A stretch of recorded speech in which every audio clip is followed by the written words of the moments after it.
শৈল মাছকে এভাবে মিষ্টি মরিচ দিয়ে রান্না করলে মাছের ফ্লেভারটা স্বাদ এমনভাবে আপনার জিভে ব্লাস্ট করবে যে মনে হবে যে আপনার চোখের পাপড়িগুলো বড় হয়ে যাচ্ছে এবং আপনার আঙ্গুলগুলোও স্বাদ লাগতেছে। যাই হোক, এটা একটা ছোট ছেলের ভাইরাল ভিডিও হওয়া থেকে আমি কপি করলাম, কেউ কিছু মনে করবেন না। তো চলে যাচ্ছি আমি আজকে শৈল মাছ রান্না করার জন্য আমি এখানে নিয়ে নিয়েছি 1 কাপ পরিমাণে মিষ্টি মরিচ বাটা। এটাকে আমি ব্লেন্ডারে ব্লেন্ড করে নিয়েছি এবং নিয়ে নিয়েছি এখানে আমি 2 কাপ পরিমাণে টমেটো কুচি এবং নিয়েছি এখানে আমি প্রায় আধা কেজির মতো শৈল মাছ।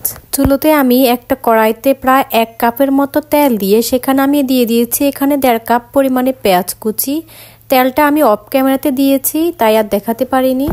পেঁয়াজটাকে ভালো মতো নেড়ে ছেড়ে ভেজে নিব। এটা একদম বাদামি করার দরকার নেই, হালকা বাদামি হলেই হবে। পেঁয়াজের কাঁচা কাঁচা ভাব চলে গেলে এবার দিয়ে দিব হচ্ছে টমেটো কুচি। আমি পেঁয়াজ এবং টমেটো দুটাকে আমি একসাথে এবার ভাজবো। চেষ্টা করবেন এই রান্নাতে টমেটোটা একটু বেশি দেওয়ার জন্য। টমেটোটা হালকা ভাজা হয়ে গেলে এখানে আমি সব বাটা মশলা এবং গুঁড়া মশলা একসাথে অ্যাড করে দিব। এখানে আমি রসুন এবং লবণ একসাথে অ্যাড করেছি। এরপর আমি এখানে 1.5 চামচ পরিমাণে হলুদ ইউজ করেছি। আমি এখানে একটু পানি দিয়ে তারপর ইউজ করেছি। এরপর আমি এখানে দিয়ে দিচ্ছি হচ্ছে মেইন যে মশলাটা, যেটা বাটা মশলা ছিল মিষ্টি মরিচ, সেটা অ্যাড করে দিয়েছি। সবগুলোকে একসাথে আমি মেখে চেকে একটু হালকা পানি দিয়ে নিব। সাথে পানি দিয়ে এবার এগুলোকে আমি একটু কষিয়ে নিব।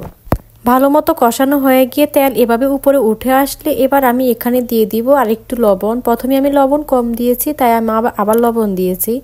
লবণটা দেওয়ার পরে যখন এরকম তেলটা উপরে উঠে আসবে তখন আমি মাছগুলো দিয়ে দিব। এবার মাছগুলোকে ভালো মতো নেড়ে ছেড়ে আমি মশলার সাথে কষিয়ে নিব। এই মাছগুলি একটু শক্ত হয়, তাই নাড়ালে কোনো সমস্যা নেই। আপনি ভালো মতো নেড়েছেড়ে এগুলোকে মশলার সাথে কষিয়ে নেবেন।